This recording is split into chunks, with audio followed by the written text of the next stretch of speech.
북유럽이라고 알려진 나라들은 스웨덴, 노르웨이, 덴마크의 스칸디나비아 반도 국가들과 핀란드, 아이슬란드가 합쳐진 지역명입니다. 가까운 지리적 위치만큼이나 이들 국가들은 서로 밀접하게 연결되어 있습니다. 역사적으로 서로 싸우고 합쳐지며 어떨 때는 경쟁 관계에서 또 어떨 때는 같은 국가로서 역사를 같이 했습니다. 이들 국가들이 보인 움직임은 비슷한 지리적 환경을 가진 국가들의 모습과도 흡사하게 느껴집니다. 저는 극동아시아의 한 구석에서도 그 같은 모습을 보고 있습니다. 한 가지 다른 점이라면 경쟁이냐 협력이냐의 차이로 보입니다. 1000년 전 바이킹 문화로부터 최근의 복지사회까지 북유럽 국가들이 가진 최대 자산은 사람입니다. 한 가지를 더한다면 근대에 들어와서 천연자원이 포함됐습니다. 여기에 오랜 시간 고립된 역사를 가진 북유럽에서는 창의적으로 고민하거나 뭘 혼자 만드는 문화가 그들을 생각하는 사람들로 만들었다고 느낍니다.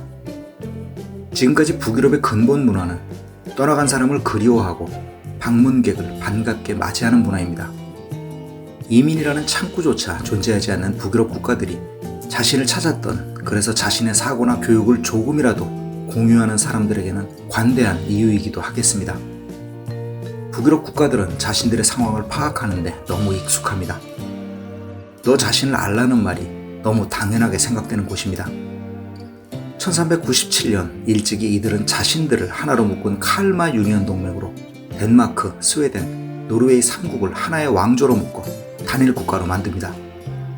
19세기의 산업혁명에 이어 스카니아 지방에서 1840년 시작된 스칸디나비아 주의는 자신들의 뿌리를 찾는 문화적인 강력한 어젠다가 되었고, 1919년 스웨덴에 의해 주도된 북구주의는 북구연합을 탄생시킵니다.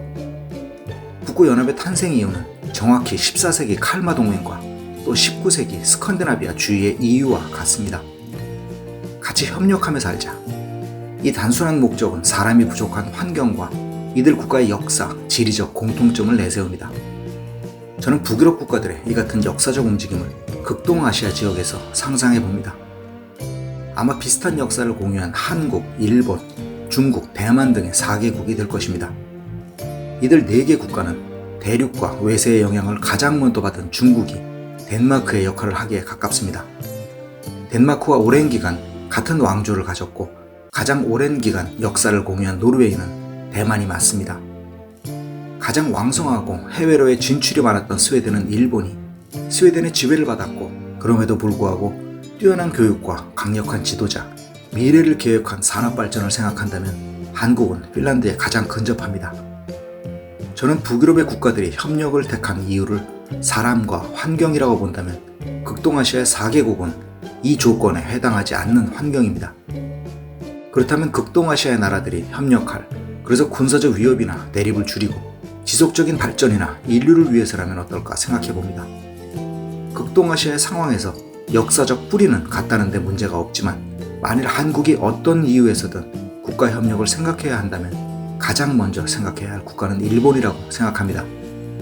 이를 친일이라 부를 수도 있다고 보지만, 한때 핀란드에서 스웨덴의 잔재를 몰아내자고 벌이던 운동도 있었고, 스웨덴 출신이라는 이유로 많은 특혜를 누리던 시절도 있었습니다. 그럼에도 불구하고 현재까지 가장 가까운 협력을 이루는 국가는 스웨덴과 핀란드입니다. 정책과 정보 구조에서 너무나 같은 요소들이 많습니다. 사고가 같기 때문입니다. 일본과의 협력에서 나아가 다음에 대만과의 협력에서 생각해야 할 요소들은 간단합니다. 같이 협력하며 사는 것이 좋은가입니다. 이 점에서 긍정적인 답이 나온다면 협력이 가능한 실제적인 움직임을 만드는 것이 필요합니다. 예를 들어 북유럽 국가들이 북구연합이나 패스포트 동맹을 만들듯이 국가 간 여권 통합이나 거주, 이전의 자유를 일정 기간 주는 것입니다. 정치적인 반성과 과거 청산 등의 문제는 등장할 것이지만, 저는 한반도의 남북한 통합을 이루기 위해서라도 국가 간 협력을 우선할 수 있는 성숙한 사고가 선행되어야 민족 통합이라는 고통도 감내할 수 있으리라 보고 있습니다.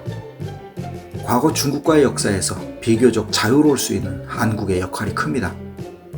저는 중국의 주도로 극동아시아 동맹이 나올 가능성은 제로로 보지만 나머지 국가들은 가능합니다. 노르디쿠스 루크였습니다.